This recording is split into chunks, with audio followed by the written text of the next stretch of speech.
Hello hello guys. Up এই মোবাইলের আপনারা দেখতে পাচ্ছেন যে স্ক্রিনের মধ্যে কোনো রকম কাজ করছে না। কেন? এই যে দেখতে পাচ্ছেন টকব্যাক বলে একটা মোবাইলের অপশান থাকে, সেই অপশানটা চালু হয়েছে, ওই হিসাবে মোবাইলটার কোনো রকম কাজ করছে না। তা যাই হোক, আমরা সেটিংয়ের মধ্যে মোবাইলটার দেখব যে টকব্যাকটা কীভাবে বন্ধ করা যায়। তো আমরা প্রথমে টাচ করব কি করে, আমাদেরকে দুটো আঙুলের মধ্যে মোবাইলটাকে টাচ করতে হবে। এই যে আপনারা দেখতে পাচ্ছেন এখন কাজ করছে মোবাইলটা খুব সুন্দর। আবার দেখতে পাচ্ছেন এই একটা আঙুলের মধ্যে কোনো রকম কাজ করছে না। কি অপশান আছে? টকব্যাক ইজ অন, মানে আমার টকব্যাক সেটিংটা চালু হয়ে আছে, এটাকে আমাকে অফ করতে হবে। বেশ ঠিক আছে, চলো আমরা প্রথমে সেটিংয়ে চলে যাই।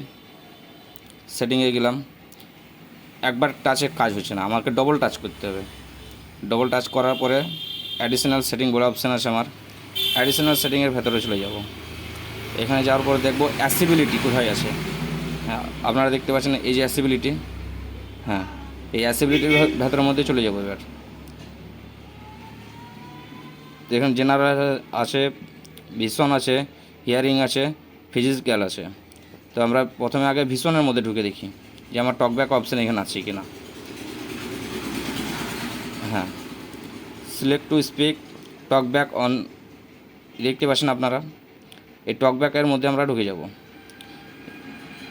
ঢোকার পরে কী করব, এই যে আপনার টকব্যাক অপশানটা অ্যাসিবিলিটি, এটাকে আমরা প্রথমে টাচ করে এটাকে ডবল ট্যাপ করে আবার বন্ধ করে দেবো, যাতে স্টপটাকে করে দেওয়ার পরে টকব্যাক সেটিং দেখুন আমার বন্ধ হয়ে গেল।